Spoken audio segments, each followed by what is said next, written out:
गोविंद शिल्प घेऊन येत आहे एकूण 80 ट्विन बंगलोचा भव्य दिव्य पंढरपुरातील एकमेव प्रकल्प। आमच्या प्रकल्पाची वैशिष्ट्ये मनाला शांती देणारं महादेवाचं मंदिर, मुख्य रस्ता सुमारे 30 फुटांचा, अंतर्गत रस्ता सुमारे 20 फुटांचा, ग्रामपंचायत योजनेचा प्रत्येक बंगलोजला स्वतंत्र नळ, सांडपाण्याची सुरक्षित विल्हेवाट, सर्व टाइल्स ग्लॉसी आणि नामांकित कंपनीच्या, सर्व स्टेअर, खिडक्या, चौकटी सुपर ब्लॅक ग्रेनाइट, दोन्ही अटॅच बाथरूम पूर्णपणे टाइल्स, पंतप्रधान हर घर नल योजना पूर्णत्वाकडे, bathroom, basin, kitchen, CP fittings हे जगवार कंपनीचे, स्टील वर्क पूर्णपणे जिंदाल कंपनीचे, 1000 लिटर पाण्याची टाकी, 150 लिटर सोलर वॉटर हीटर सोबत वॉटर प्युरिफायर, प्रत्येक बंगलोजला स्वतंत्र पार्किंग, दर्शनीय भाग पूर्णपणे डॅटो टाइल्स, टाटा प्रवेश कंपनीचे आकर्षक भक्कम दरवाजा, फुटी उंचीचे सुरक्षित कंपाऊंड। मग विचार काय करताय? गोविंद शिल्प, पत्ता गट नंबर 95, हॉटेल अंगण शेजारी, टाकळी रोड, पंढरपूर।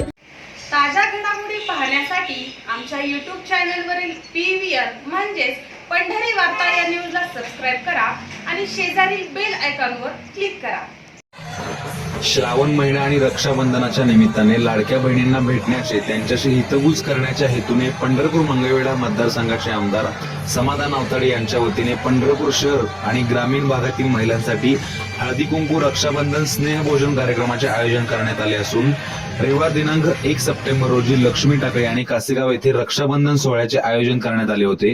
यावेळी आमदार समाधान आवताडे स्वतः उपस्थिती राहून महिलांशी संवाद साधून त्यांच्या शासकीय पातळीवरील योजना, त्यांचा लाभ घेण्यासाठी, अडचणी सोडवण्यासाठी मार्गदर्शन केले। या कार्यक्रमास कासेगाव आणि परिसरातील महिलांचा मोठा प्रतिसाद मिळाला। तर या महिलांना मेळाव्यात आमदार आवताडे यांनी समर्थकांनी देखील मोठी गर्दी केल्याची दिसून आली। यावेळी बोलताना आमदार समाधान आवताडे यांनी मागील 3 वर्षात केलेल्या विकास कामांची माहिती देत वाडी, वस्ती, रस्ते देखील पूर्ण करण्याचा पाठपुरावा केल्याचे सांगितले। आजच्या काळात महिला कुटुंबाच्या प्रगतीत मोठी भूमिका बजावत असून कुटुंबातील माता भगिनींच्या कष्टाची जाणीव आपण आमदार म्हणून केले, यापुढेही करत राहू अशी ग्वाही यावेळी आमदार समाधान आपल्याशी संवाद करायला थोडंसं आपण कमी पडलो, म्हणून आज रक्षाबंधनाचा औचित्य साधलं आणि आपल्या सगळ्यांशी एक संवाद व्हावा याकरिता आणि माझ्या माता भगिनींचं आज या ठिकाणी आशीर्वाद घ्यावा यासाठी आजचा हा संवाद मेळावा या ठिकाणी होतोय। मला अतिशय आनंद होतोय की गेल्या 3 वर्षामध्ये मला आपलं लोकप्रतिनिधित्व करायला अवघी 3च वर्ष मिळाली, परंतु या 3 वर्षामध्ये या दोन्ही तालुक्याचं, पंढरपूर मंगळवेढा दोन्ही तालुक्याचं आज आपण बघतोय। आतापर्यंत आपण मतं देतच आलो, मतं त्या ठिकाणी बरेच वेळेला देत आलो, कधी कामं झाली कधी नाही झाली, परंतु आज मी तुम्हाला एक खात्रीने सांगतो, आज तुम्ही तुमच्या भावाला निवडून दिलं आणि या 3 वर्षामध्ये तुमच्या भावाने आज या मतदारसंघामध्ये हजारो कोटींचा निधी आणण्याचं काम या ठिकाणी तुमच्या भावाने केलं। मला खरं म्हणजे सांगताना आपला प्रपंच ओढत असताना माझ्या माता भगिनी आपल्या जोडीदाराला साथ देत असतात।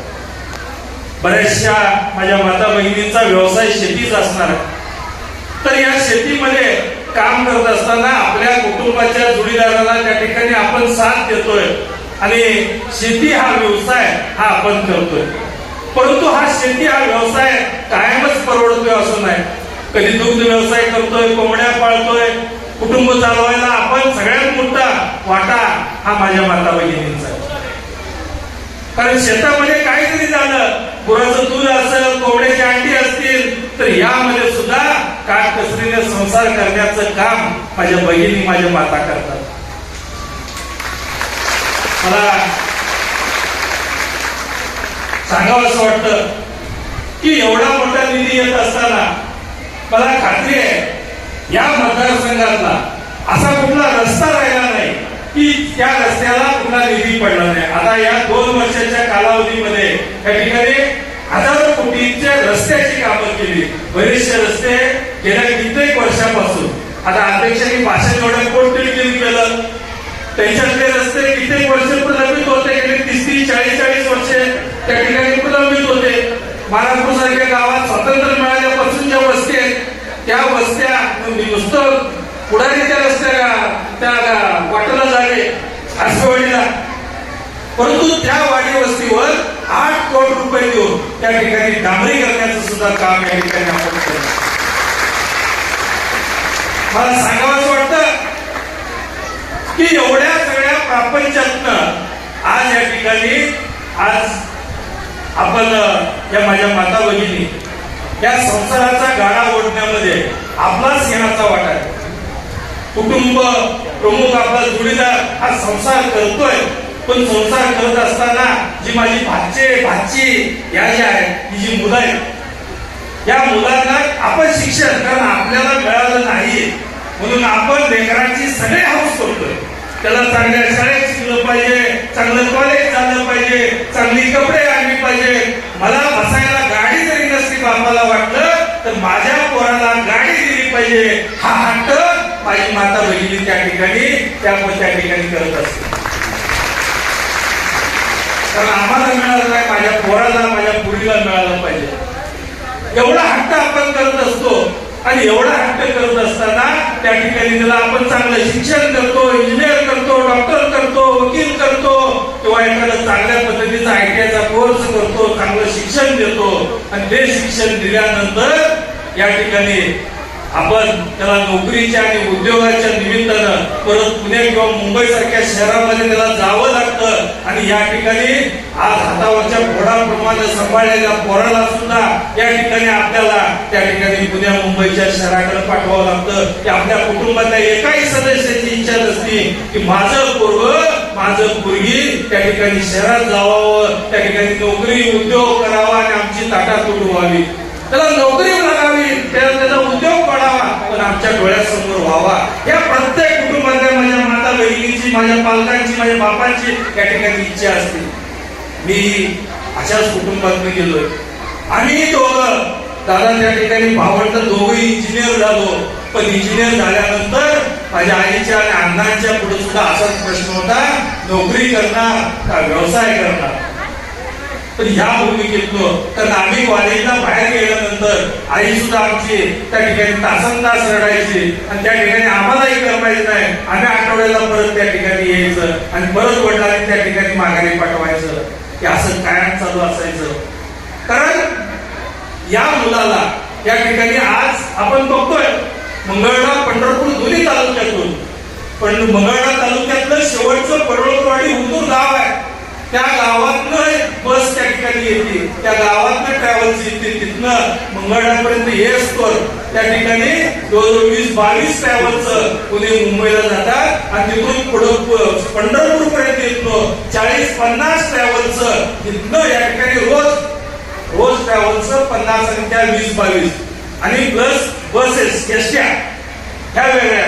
एवढी लोक आपले जर पुण्या मुंबईला त्या ठिकाणी कामाला जात असतील तर या गोष्टीचा आपण विचार केला पाहिजे. यासाठी मी अहोरात्र प्रयत्न केला. मला वेळ कमी पडला परंतु मी मागा हटलो नाही. मी त्या ठिकाणी या राज्याचे मुख्यमंत्री एकनाथजी शिंदे आणि आमचे नेते देवेंद्र फडणवीस साहेब यांच्या पाठीमागे लागून या उद्योग मंत्री उदय सामंत यांच्याकडून MIDC या ठिकाणी स्थापना करण्याचं ठरवलं. आणि आज त्या ठिकाणी आपल्या पंढरपूर नगरीमध्ये, पंढरपूर जवळ आपल्या याच काशीगाव गटामध्ये पहिला टप्पा MIDCचा या ठिकाणी सुरू होतोय. त्याचं राजपत्रित गॅजेट म्हणजे राज्यपालाच्या आदेशाने गॅजेट सुद्धा निघालेलं आहे. त्यामुळे ते व्हायला नको पाहिजे.